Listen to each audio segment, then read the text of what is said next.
It's cook time!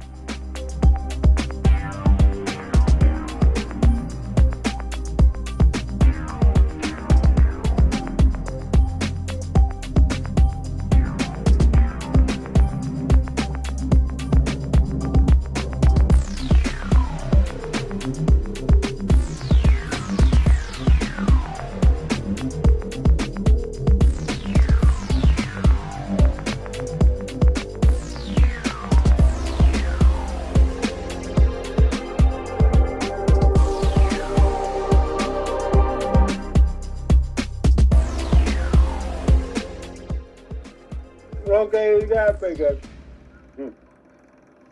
Hey, let go. Oh, gee, come on, let go. Can I test the other one?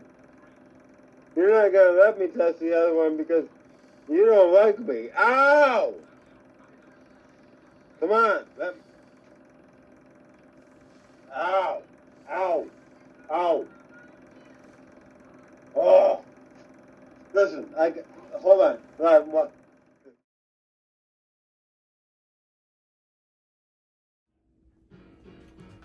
Okay, here we are. Beef stew ingredients. We got, of course, whole chuck roast, about 3.5 pounds. We got mushrooms, quartered, and some of them half because they were small. But you want to quarter them so you have a meaty mushroom. Garlic, carrots, onions. These are boiler onions mixed with regular yellow. Celery, beef stock, Wagyu beef tallow. Got some Tony Chachere's. We're gonna make probably a cornstarch slurry. Red wine, potatoes, salt, this stuff. Tomato paste, accent. We got tarragon, mustard powder, and smoked paprika and pepper. So, the first thing we're gonna do is we are going to saute, or what's it called? Sear off the beef first. So get a little of that beef tallow in there. You can see that pan's already starting to get a little hot. So, all right, I'll come back to you when I have that done. All right, fast back. That'll take 4 glasses, same thing. I crowded this a little bit just because I wanted this to be the last batch.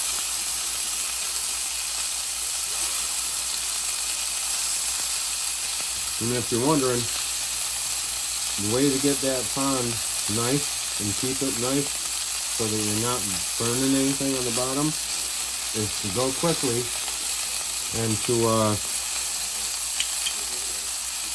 make sure you put your pieces of meat, any big piece of meat like this one, put it over the worst spot or the most cooked spot at the point, and it will keep it from burning.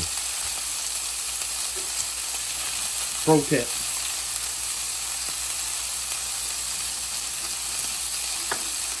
But let's see.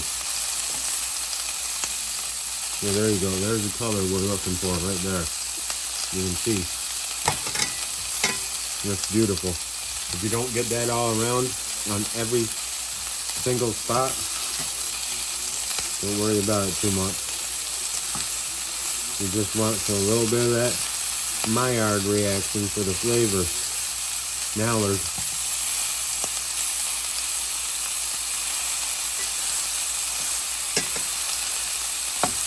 And we're not trying to cook these, obviously. We're just getting them a little bit of color here. Yeah, see, that's really nice. That's some nice color right there. See that? I don't know if you do or not. Yeah. Oops. Also, here. Yeah, look at that color. Yeah, that's nice. That's exactly what you want. You want to try to get it all around as much as you can. But if you don't, it's not the end of the world. It's all going to be cooked in the end, so.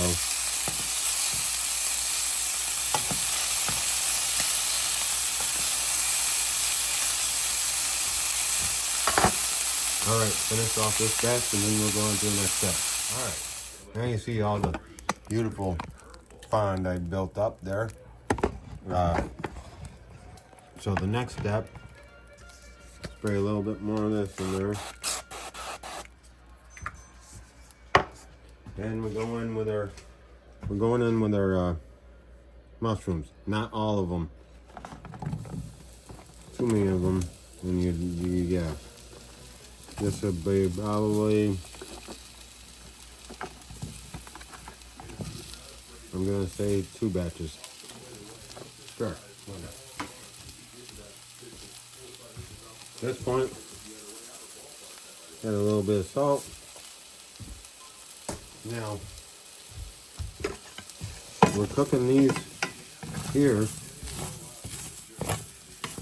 so we can get, well, okay, let me say it this way. What's mushrooms made out of mostly? Anybody? Anybody? Anybody want to answer that? What is mushrooms made out of mostly? I'll tell you when I switch to, the future me, because I'm the past me right now. I'm the past RT. So we're gonna cook these off, 2 batches, and these will go right into here. And then we're going to deglaze this pan. Oh no, we're gonna throw onions in there first. And then throw the onions in there. The carrots and the celery don't need to go into this. They go right into this. The meat now, as you can see, I seared it all off. Yeah, that looks nice. As you can see though, there's a couple spots where I didn't get it totally that color, but that's fine. That's fine. As long as you got most of it that color, it's all good. So we'll come back when these mushrooms are done. All right. Now we deglaze Cabernet Sauvignon.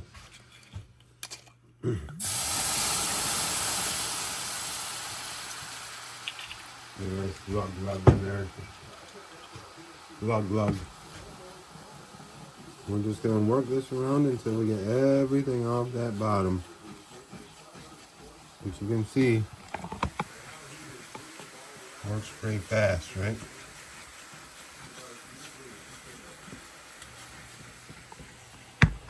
It's all the flavor that we need.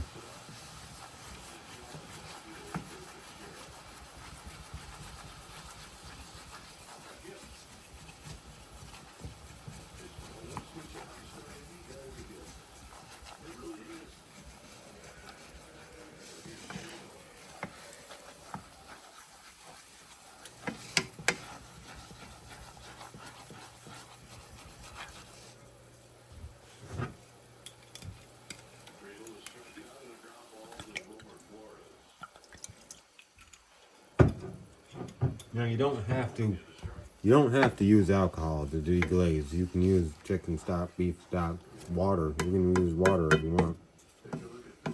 I'd say white wine or red wine, since it's going in the dish anyways. It's perfect to do it. But look at that. Look at how clean that bottom is now. Yeah.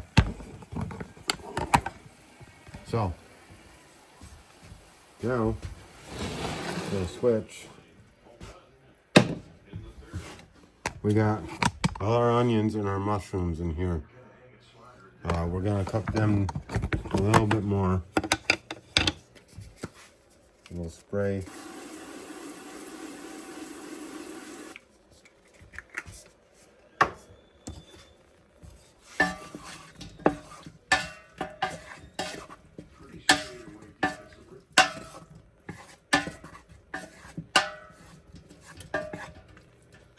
Now, we are not going to put this red wine in there yet.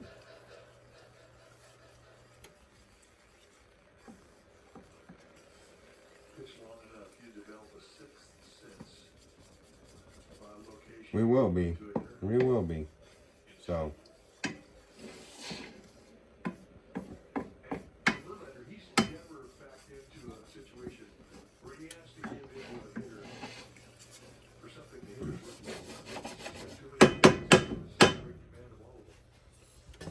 We just want to get this going now.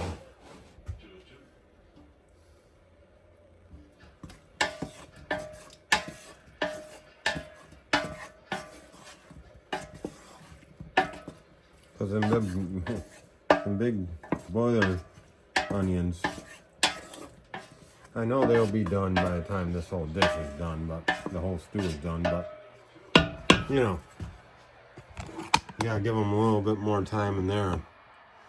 But I didn't want to go much more in there, so I dropped everything to here. And now we're gonna go in after that with the garlic, and then garlic, and then tomato paste, and then we're going in with these two. We'll cook that for a little bit, and then we'll put all our liquids in, get all our beef back in, get our taters back in, and all our spices in these two. And yeah, we'll be golden. Okay. Got everything in there. You can see taters, meat, carrots, celery. I put a couple bay leaves in and a couple sprigs of rosemary. Those are the only things that I didn't show you. We'll pick them out in the end.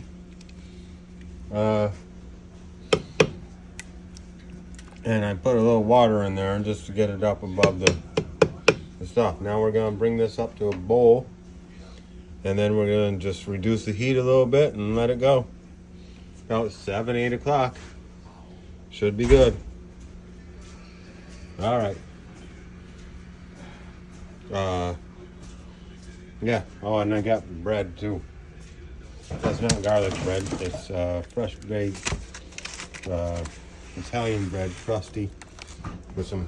I'm gonna put some butter on that, and that we'll have with the stew. And yeah. So that's pretty much it. That's making stew. I guess you could say my way. I mean, putting these in there, I don't know many people that do that, but that's another thing we'll have to pull out in the end, is the rinds. But it'll make it nice and salty, and you got that flavor to it, and the umami and all that other stuff. And yeah. So I guess wait for this bowl, turn it down a little, reduce the heat a little, and then let it go. So should be about where you're at with my future self, right? Yeah, I'm gonna clean up the rest of this and get ready.